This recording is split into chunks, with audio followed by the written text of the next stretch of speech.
भारत की one of the biggest issue unemployment. क्या आप भी उसी दौर में शामिल हो? क्या कह रहा है आपका फ्यूचर? इस वीडियो के बाद आपको पता चलेगा शायद से आप भी उसी रैट रेस में फंसे हो। तो welcome to the series of 100 days to make India better part 2।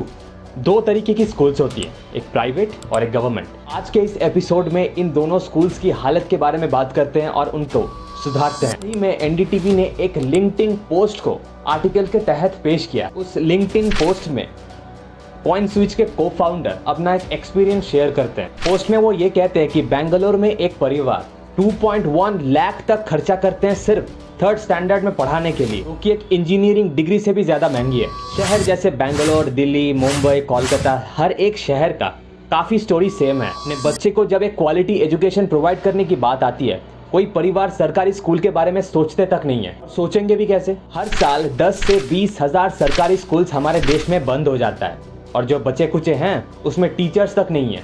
इसी मौके का फायदा उठाते हुए प्राइवेट स्कूल्स दबाकर फी मारते हैं, भले ही स्टडीज आउटडेटेड क्यों ना हो। और कुछ लोगों का स्टेटस मेंटेन करने में भी हेल्प कर देते हैं ये प्राइवेट स्कूल के मेरा बच्चा तो बहुत ब्रांडेड स्कूल में पढ़ाई करता है। क्या बात है सर, क्या बात है सर, क्या बात, ये बात है। भले ही उनका बच्चा इन फ्यूचर नल्ला ही क्यों ना बने, क्योंकि एनसीईआरटी जैसे किताबों में स्कूल्स में ये पढ़ाया जाता है कि गांधी जी, मुगल्स कैसे देश को लूट रहे थे। हम लोग अनएम्प्लॉयमेंट चिल्लाते तो हैं, लेकिन उसके जड़ तक नहीं जाते हैं। क्योंकि अगर इंजीनियरिंग कॉलेज 10-20 साल पुरानी टेक्नोलॉजी स्टूडेंट्स को पढ़ाएगा, एक स्टूडेंट्स पास आउट करने के बाद ठीक से कोड तक नहीं लिख पाता है, तब तो उनके लिए पियोन का जॉब स्वीटेबल होगा ना। जब एक मिडिल क्लास फैमिली ये सोचता है कि उनके बच्चे का हायर स्टडीज कहाँ किया जाए, तब उनके सामने बड़ी बड़ी एडवर्टाइजमेंट, रंग बिरंगी बड़ी बड़ी बिल्डिंग देखकर वो ये सपने देखने लगते हैं कि इस कॉलेज में अगर मैं अपने बेटा या बेटी को डाल दिया, पास आउट करने के बाद वो बहुत बड़ी नौकरी करने लगेगा या लगेगी। बहुत से फैमिलीज तो ऐसी हैं कि एजुकेशन लोन के अगेंस्ट उन सब कॉलेजेस में एडमिशन ले लेते हैं। आपके एजुकेशन जर्नी के डे 1 से लेकर लास्ट डे तक ऑन एन एवरेज आप 10 से 20 लाख रुपए खर्चा कर देते हो। अगर आप सरकारी स्कूल से हो तो वो अलग बात है। Let's talk about the solution. पैसा आप नदियों की तरह बहा देते हो या फिर बहाने का प्लान कर रहे हो, रुक जाओ। उसी पैसों को अपने बच्चों को या फिर आपको जो भी पसंद हो उसमें इन्वेस्ट करो और जितना हो सके एक्सप्लोर करो। फॉरेन की ज़रूरत नहीं है, हमारे देश में भी बहुत से अनगिनत चीज़ें हैं जिसको एक्सप्लोर करते करते आपको 100 साल लग जाएंगे। आपको जियोग्राफी पसंद है, हमारे देश की पहाड़ और समुद्र को देखो, हिस्टोरिकल प्लेसेस को अपने आंखों से देखो, एक्सप्लोर करो, उनके बारे में जानो।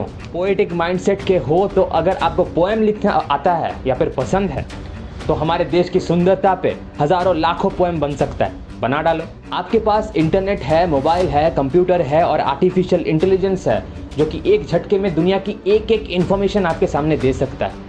इसी सब के लिए पहले के लोग तरसते थे, वो आपके पास है, उसे यूज करो। देखो, विवेकानंद, नेताजी सुभाष चंद्र बोस और बाकी महान लोगों को किसी कॉलेजेस या फिर स्कूल्स ने ही नहीं बनाया उन्हें। वो जो हैं वो आज खुद से बने हैं, उनका सेल्फ एक्सप्लोरेशन कैपेबिलिटी उन्हें आज जो है वो बनाया है। इस वीडियो को जितना हो सके शेयर करो। एज अ स्टूडेंट देख रहे हो तो अपने पेरेंट्स के साथ शेयर करो, और एज अ पेरेंट्स अगर आप देख रहे हो तो प्लीज़ अपने माइंडसेट को चेंज करो। सिर्फ नीट जेईई देने से किसी का फ्यूचर नहीं बनता है, बाकी आपकी मर्जी।